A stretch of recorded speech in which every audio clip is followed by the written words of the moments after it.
So we got the motor pulled out this morning. We got our blocks of wood still sitting there. But what we've done is we started coming up with old CAD designs here, cardboard aided designs. So we're trying to come up with an idea of what we want here. We're getting this one extremely close, but we're gonna have to go outside and get some plate. So my idea is to have a piece of plate across the back, and then plate along this side, and then a plate along here, and then the engine just sits in it. Maybe a piece along the bottom, not 100% sure. But we're just starting to work all this out. We got the engine crane out. But the next thing that we need is we basically need to go get a chunk of steel from our backyard. So we've done as much as I think that we can do here with the actual wood design, it's a cardboard design. And then we're gonna go have to get some steel and basically do a whole bunch of torch work now and see what we can do on this. Oh. But it's cold outside and I don't really wanna go out there yet. But I guess we're gonna have to. Let's go get some steel. So here is the plate steel I want.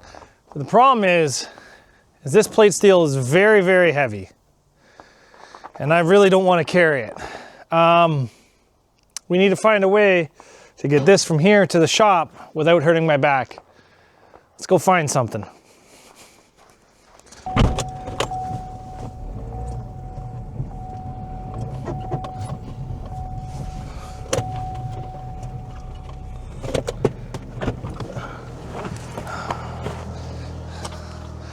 I forgot that we got ourselves a yard vehicle here.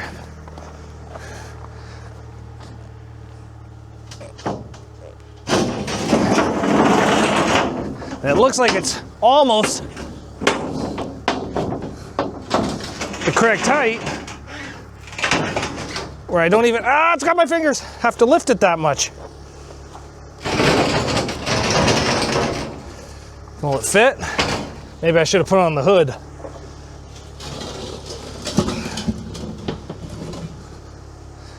Well, I don't know if that's gonna stay, but let's try it.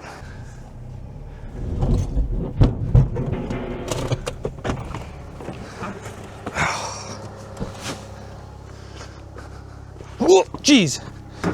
Well, that didn't work. Will it fit in there?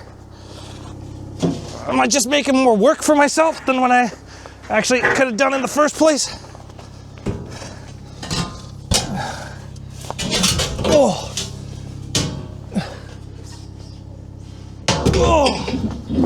Oh. Is this just harder than just carrying the damn thing? Let's try that. Roar!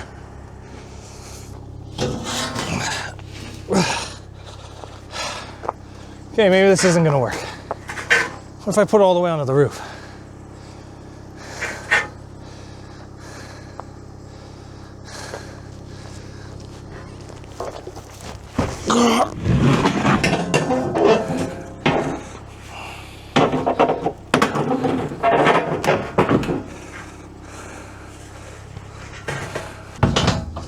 I think I got it this time. Jeez, it would have been just easier to carry it.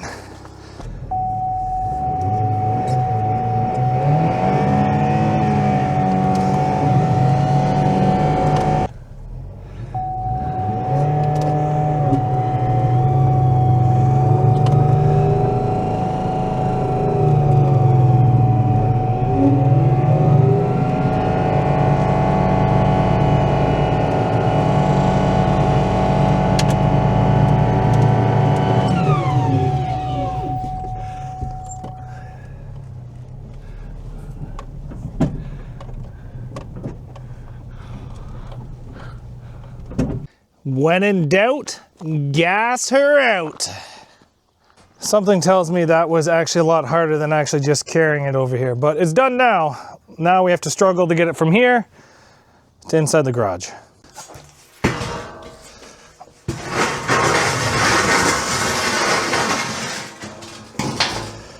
Well, that's done. Now let's start marking out where we need to cut. I think this is a little bit too heavy to get up to the bandsaw. I think we're gonna have to use the torch.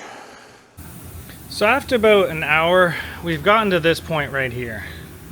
So we got a plate on either side of the engine.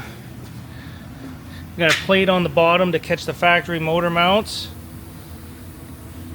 And then we got this plate over here. Now what I'd like to do is try to test fit this thing in here and see how it actually fits and how it actually looks, but I'm not really sure how well it's gonna go. So let's just try this out.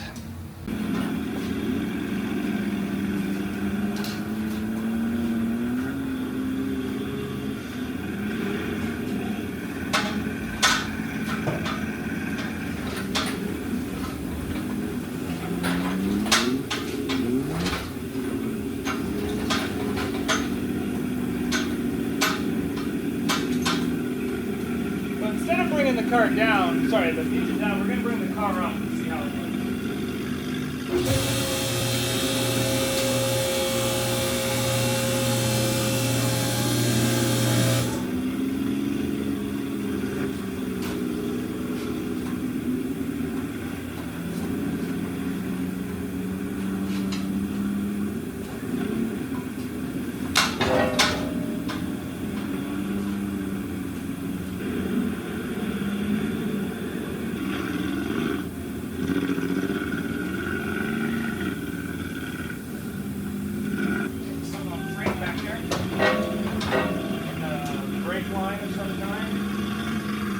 Might get into the brake booster.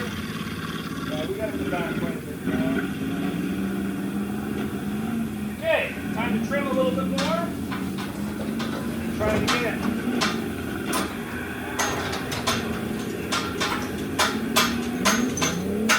We'll be right back with a bit more trimming.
So we've been working on this quite a bit, and I'm getting very, very pleased with how stuff's going. I want to move it back just a bit more.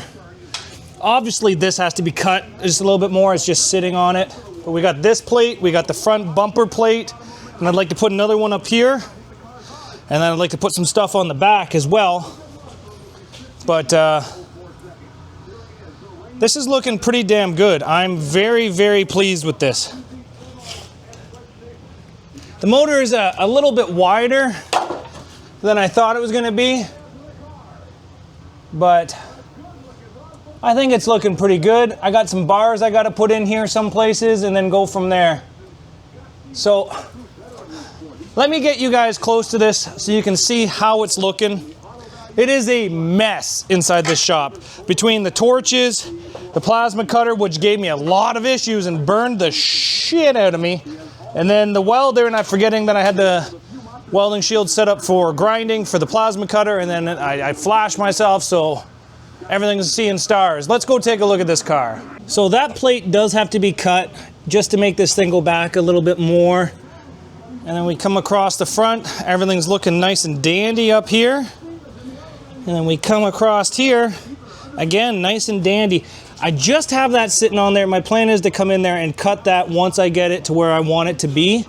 Now, let's see if I can get this Now what I'm thinking is that I get a piece of angle, and the angle gets bolted to here and then hooks up to this. Maybe I can use a piece of flat plate. I'm not exact. Oh, why is that all the way up there? I think this camera's getting a mind of its own. But if I get a piece of flat plate and come across here and bolt it, and then come to this, then maybe I can use the factory Toyota mounts without actually having to do anything like that. Yeah, there's lots of stuff that has to be done. I think if I bolt one side, I can weld the other. So we'll have to see what I can get away with as of actually building this. But once this is in here, I think it's going to stay in here. I don't think it's coming out. So my plan is once I get the motor mounts all bolted in and everything tightened down, then I'm just going to come in here and actually cut it in the car. And that way, hopefully it stays. But definitely an interesting setup. And I think it's going to turn out pretty good. We did end up keeping the sway bars. I'm not sure what I'm going to do with those. I'd like to change out these control arms to actual older Toyota ones. I have no idea if they're going to work. It actually looks like I got to take out that motor mount to do it. But as of right now, everything's kind of fitting in here. I think half the problem was making sure that I was lifting the motor level and getting it in here, because it's in here now, but this is what I call a crude fabrication, and I love it. I think this is what Demolition Derby is about, not building an engine cage. What I mean is there's no precise, like all these like home fab bumpers are awesome. I think that it opens up a lot to everybody. But I miss the days when you actually had to build everything by hand and have your own ideas. And I think that people in their garages like me, like here, and most of you guys at home are what changes the sport. I think you guys coming out with a completely different way to do something is what changes the whole sport. And my cage here is a lot different than everybody else's cage, and it's not a bought gray area or a bought Zur cage or anybody else's. Even though I'd love to do that, I don't think they'd work in this car. But me building this here, I'm gonna find spots that break. I'm gonna find things that do not fit together after a while. I'm gonna find problems. And I think that's the thing, is if you take the time to try to build it yourself, you're gonna learn so much more, and you're gonna maybe even have an advantage over somebody else. That's how you do the sport. You get an advantage over somebody else. But we're gonna come back here tomorrow. I've had enough for today. I am absolutely disgustingly dirty from this, but there's still a lot to do here. I think that we're gonna add another bar across the front. I think we're gonna start trimming the cage. I think we're going to start coming up with motor mounts, ideas, and then try to hopefully see if that the older Camry control arms will bolt onto this newer Camry chassis. I do not like stamped control arms. But how it looks now, I think we can catch maybe 2 out of 3 of the Camry ones, but we'll have to go from there. So thanks everybody for watching. This has kind of been more of a heavy fab video and stuff like that. But I'll show you guys this once more before I go. That way you guys get to see it again, because I like looking at it. So I think we gotta cut this one out here around the pulley. I'm gonna have to probably put something in there because I don't want to melt that belt. I'm gonna probably trim this down back here just a bit. I'm probably gonna weld all inside of here. It's only a little gap. If I just take my time, I should be able to fill that, and then I'm gonna weld all down there as well. Can't even see in there because how dark it is. But there's quite a bit more that we got to do to this thing, and I'm going to be openly honest, I don't think that starter is ever going to come out of this. I think we're going to have to lift the engine out of here to take that starter out. But anyway, still a lot more trimming to do and making this thing look acceptable. We're allowed a lower cradle, so hopefully it passes their rules. I'm going to try to send them some photos in a bit and see what they say, but I'd like to get a little bit farther. Because if I'm a little farther, they'll say, oh, that's okay, not can you change this, can you change that. So I can't cross my fingers. That's my plan, is to get to the point where I can't really turn back, I guess. Thanks for watching, guys, and we'll see you back here later on Zach's Workshop.